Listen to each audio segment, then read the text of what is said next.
कुठे चालली व सावित्री? अवा माम भावाचं लग्न आहे, मग मी चालले लग्नाले. आता 2-3 दिवस काही येणार नाही बरं, पण आमच्या घराकडे ध्यान ठेवा बरं तुम्ही. हा, आमचं ध्यान तर राहीलच, पण कुलूप गिलूप व्यवस्थित लावून घे माय, नाही तर याच्या चोर चट्टा कोणी न्यायचं बाई काढून. आणि तू म्हणशील तुमचं ध्यान नव्हतं का? भांडे उजळून देणार, तांब उजळून देणार, सोनं नाणं उजळून देणार.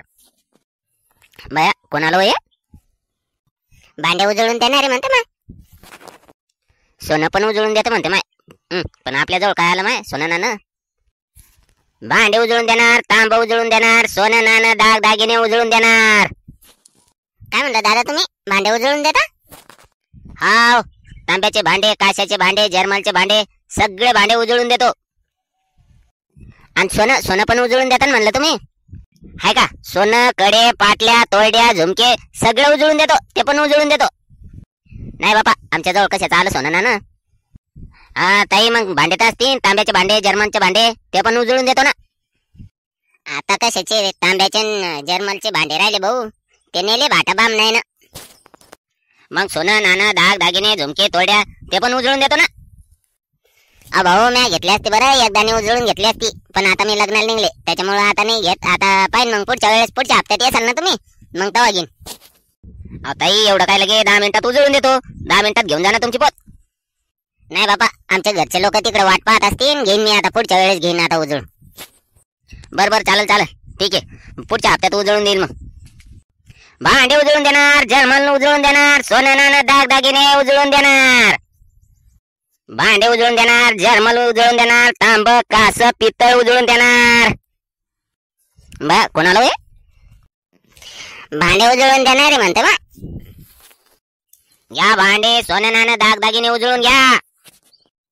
दादा भांडे उजळून देता काय? हो ना, तांब कास पितळ जर्मल असेल तर उजळून देतो. आमच्याकडे एक तांब्याचा अंडा आहे आणि एक कळशी आहे, ते उजळवायचे किती घेसाल दादा? काय नाही मावशी, फक्त 300 रुपये. हा 300? नाही बापा, 300 तर मग 300 तर 9 भांडा येते. तुम्ही सांगा मग काय द्यायचं तर. ओ दादा इकडे आमचा हंडा उजळायचा. पण भावाच लय सांगितले ना या बॉन. म्हणजे काय भाव सांगून राहिले हो? 300 रुपये म्हणते, 300 तेवढ्यात तर नवा अंडा येऊन जातो. आता पहा ताई, मी सांगितले तुम्ही दिले का? तुम्ही सांगा ना काय देणार आहे तर.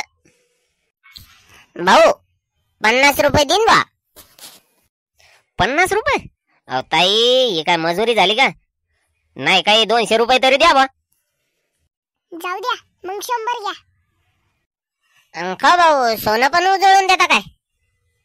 हो ना, सोनं पाटल्या झुंबर तोरड्या सर्व उजळून देतो.